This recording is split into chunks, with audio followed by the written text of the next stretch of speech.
Chegamos aqui ao capítulo 19 do livro de Jó, a qual Jó começa então por rebater as palavras de Bildade com uma pergunta, né? Por que vocês me insultam, né? Por que vocês, meus amigos, me desmerecem, né? Por que vocês falam...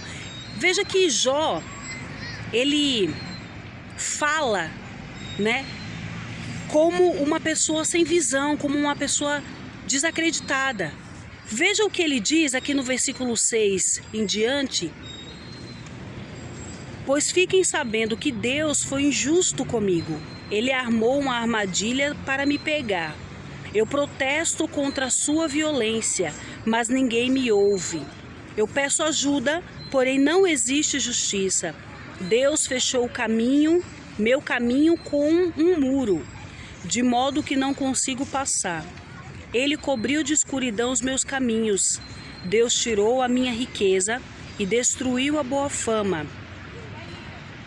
Ele me atacou por todos os lados até acabar comigo e arrancou pelas raízes a minha esperança. Tá vendo aí?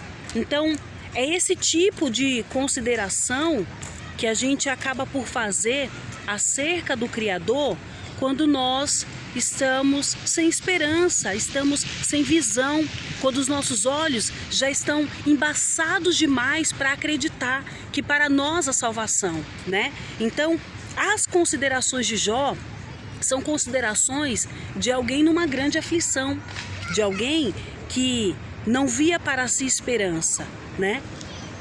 Aqui a partir do versículo 13, olha só. Deus fez com que meus irmãos me abandonassem. Os meus conhecidos me tratam como se eu fosse um estranho. Os meus parentes se afastaram, os meus amigos não lembram mais de mim. Os meus hóspedes fazem conta que não me conhecem. As minhas empregadas me tratam como se eu fosse um estrangeiro. Chamo um empregado e ele não me atende.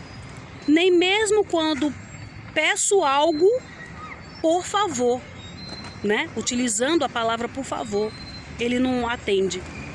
A minha mulher não tolera o mau cheiro da minha boca. Os meus irmãos têm nojo de mim. Até as crianças me desprezam. Assim que me levanto, já estão zombando de mim. Todos os meus amigos estão contra mim. Virei pele e osso. Mal consigo ir vivendo.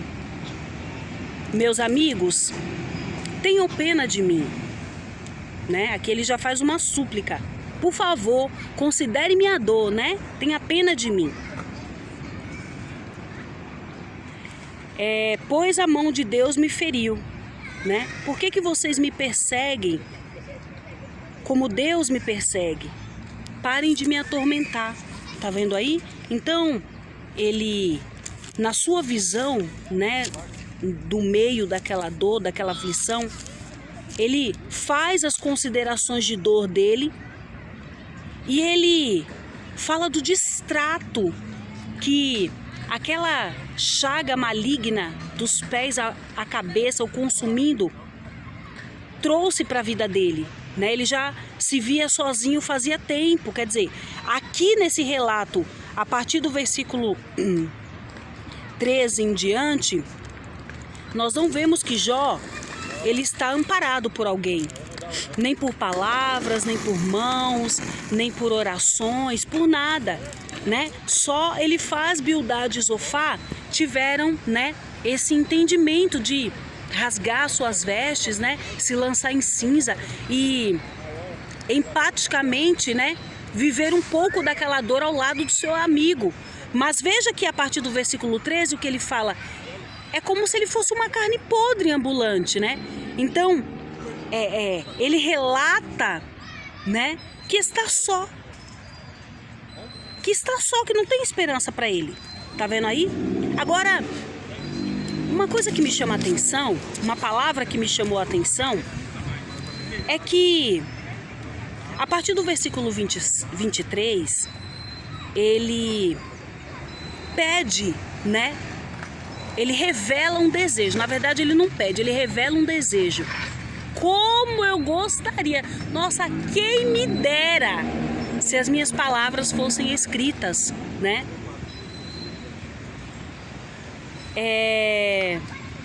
Se alguém pudesse ouvir o que eu passei, se alguém pudesse, né?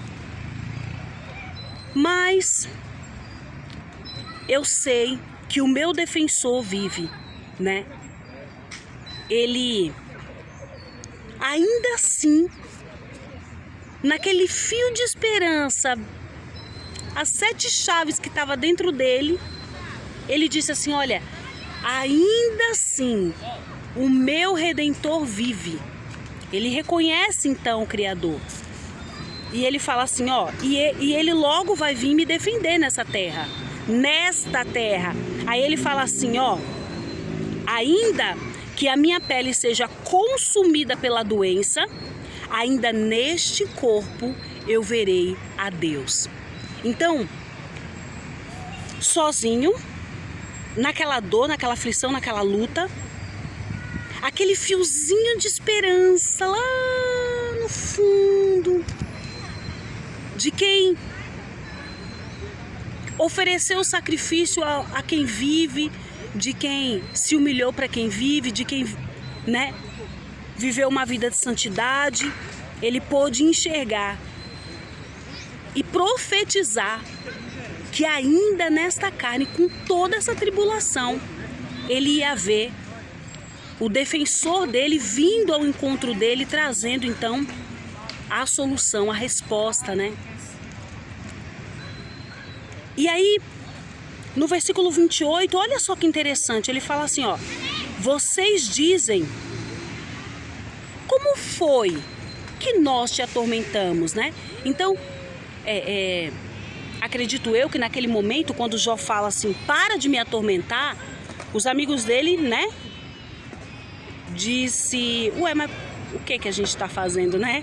Como é que a gente está te atormentando, né? Então, ele fala assim, ó, você está me perguntando como é que você está me atormentando.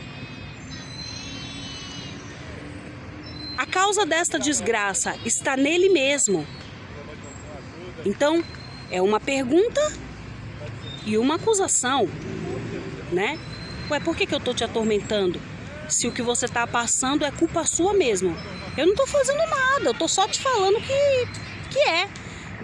Eu estou só te falando palavras de quem está fora da dor, de quem não está vivendo a tua dor, né? A causa de você estar assim é culpa sua mesmo.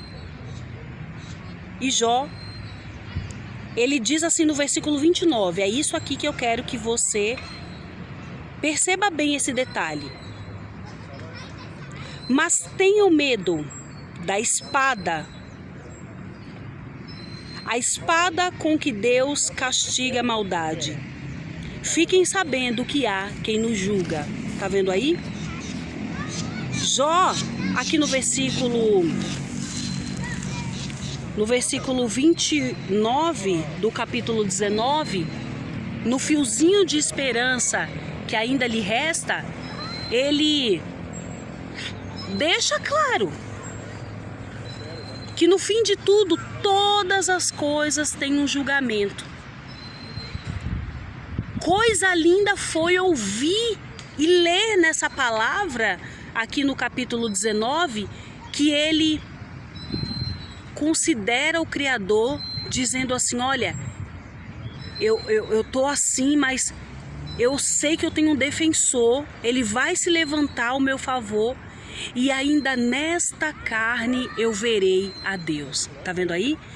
Ele, no fundo, por tudo que ele devolvia para Deus em vida, em plenitude de saúde, ele no fundo tinha a convicção, ele podia profetizar de que ainda no meio daquela dor, daquela situação, ele veria o agir de Deus. O agir de Deus para a vida, para a mudança daquela situação. Não era para a morte dele, porque era o que ele queria, morrer para findar aquela dor. Não era para a morte. Mas aqui o Espírito Santo nos diz que o fio de esperança dele trouxe sabe, o ânimo para profetizar, para que em vida aquilo tudo voltasse para ele vivesse de novo aquela situação boa que ele vivia antes, né? Eu creio que o Espírito Santo, ele nos traz, à luz da sua palavra, né, essa mensagem de fé. Eu creio que o Espírito Santo, ele nos dá, por parte dele, essa automotivação para que nós venhamos acreditar, profetizar, ainda que tudo esteja errado, ainda que tudo esteja contrário. Olha, analisa, vê se o Criador que fez todas essas coisas, olha só, coisas grandiosas, está a fim de te desamparar. Vê se o Criador está feliz com o que você está vivendo. Eu tenho certeza que todas essas dores que nós estamos vivendo é para uma única finalidade, para sairmos dela mais fortes e resistentes e sermos agentes de milagres, pessoas que testemunharão a grandeza dele em vida. Nós seremos testemunhos vivos de que Deus, ele resgata do monturo e coloca em cadeira de príncipe. Amém? O Eterno te abençoe poderosamente. Fica comigo, não desiste. Agora que a gente chegou no capítulo 19 e Deus tem muito mais para nos trazer à luz desta palavra. Eu creio muito que, assim como eu, você está sendo acrescido desta fé para ainda nesta carne, para dizermos, olha, ainda nesta situação, ainda assim, ó, com pouca força, eu vou ver o agir de Deus na minha vida. Amém? O Eterno te abençoe e até a próxima gravação.